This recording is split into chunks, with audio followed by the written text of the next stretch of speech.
following my work knows that I've just been wrestling and wrestling and wrestling with how to understand some of the amazing things that have happened among my countrymen. The world, the America I grew up in, it's just been very puzzling, as well as disturbing. Uh, I could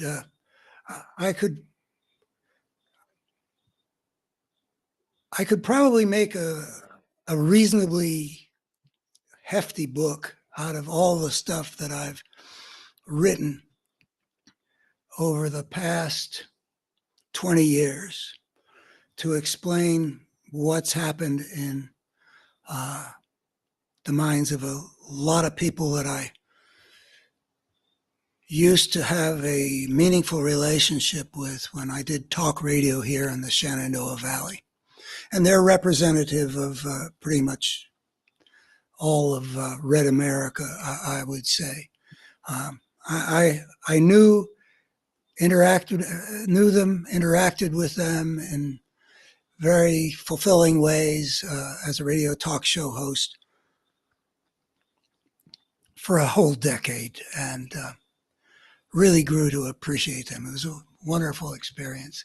And I've watched a transformation take place in them so that I just wouldn't have thought that that the people who expressed the values, the fine values that they tended to express in our conversations back in the 90s would support politically a force and with a focus on a leader, but it preceded this leader. The transformation was becoming visible a little bit in the 90s. I would say that when I first started interacting with them, they were still basically like the Republican base of the Eisenhower era. By the time we get to 2004, there's been a lot of change, and then the changes have continued to occur. And I've asked myself the question, how did this happen? How do you get intelligent people to believe things that are obviously not true? If you just, least bit informed and you apply the least bit of, intelligence, that's not true. And how do you get people that I continue to experience in non-political realm as good people, just a lot of human goodness that you can discover there as neighbors or doing business or friends even. But then to support, anyway, strange transformation. I've written a lot of stuff. I'd be proud of any kind of collected essays on the fruits of my effort to understand what's going on there. That intelligent people act like they're not intelligent and good people act like they're not good in a particular realm of their lives. It's just, nonetheless, though I've put more energy into understanding this phenomenon than I've ever put into anything else, I don't feel like I really grok what happened. It remains sort of a mystery I keep exploring. And lately I had a conversation with somebody whose opinions I respect, that introduced, in some ways, another way of looking at it. And I've written an op-ed piece, and actually this op-ed piece will be running in newspapers in the basically very 2-to-1 Republican congressional district, where I've got some relationships with newspapers, and they publish my pieces every week. And this is under the title, "What if expressing the rage is the overriding priority?" is being said more and more widely. The fundamental choice we Americans will make in the 2024 election is between democracy and fascism. That's valid if we look at it in terms of what kind of future will our nation have. But in terms of a lot of those who will apparently be voting for fascism, that may not be how they're making their choice. That argument is what a person that I respect his reflections on our times is arguing.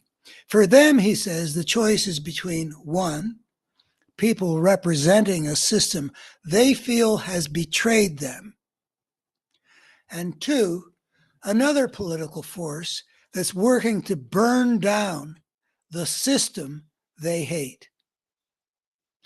A lot of people are choosing that burn it down option he proposed because of how bitterly disappointed they are about not getting the kind of life they'd grown up expecting. Such disappointment might make sense because no longer does each generation of Americans get better than what their parents had. And much of that failure to advance is the result of the system becoming one where big money can be seen calling the shots, robbing average Americans of their fair share of money and power. The system they want to burn down, my friend said, that is, our democratic and legal structures, is seen as abetting their victimization. And in their anger, they'll throw their support to whatever leader and party best expresses their rage. That rage might be understandable, I countered, but why would they give their political support to the very forces that had stacked the deck against them? The corporate money power and the political party and the leader that served that corporate money power. Why wouldn't they instead give their support to the only political party that makes any effort at all to make things fairer and to improve the lives of the American people? They are so oriented toward rage, he said, that the issue of factual, rational truth hardly matters. If the force that's offering them rage and conflict gives them false targets to blame for society's corruptions and their own unhappiness with their lot, they'll buy it. Expressing anger in the present is a priority, he continued, not finding a way to make the future better. Hence, voting for the party offering conflict so one can vent one's rage, and rejecting the party calling for cooperation so we can together make things better. For them, he said, it's truth be damned. Their desire for revenge draws them to support a Republican Party that also offers them false and demonizing pictures of the other side, baby killers who hate America. In the grip of such passion, their abilities to see and think clearly get switched off. When they vote for Trump and the Trump Party, he concluded, they're not voting for fascism, but for the political force that performs for them the service of transforming the political realm into one suitable for the venting of their rage and hatred. Immediately, I saw that supporting fascism and expressing rage weren't so separate. Hatred and rage have always been the main emotional energies of fascism. The Nazis put forward the Jews as objects of hatred and rage. Putin has inflamed his people against the alleged Nazis running Ukraine. In many fascistic local governments of the former Confederacy, the blacks were provided as targets for hatred and rage. When George Wallace lost an election because his campaign wasn't racist enough, he vowed, quote, I'll never be out N-worded again. So voting for Trump and the Trump Party, because they so effectively turn our political world into a battleground, means also voting for the core fuel of fascism, the hatred and the rage. It is profoundly telling that our religious traditions tell us that the path of hatreds, fears, and the rageful impulse to burn it down is the wrong path. The better path, those religions say, lies in overcoming those passions. They tell us, be not afraid and love thine enemies, because those paths make the world better, while being ruled by fear and anger leads the world into destruction.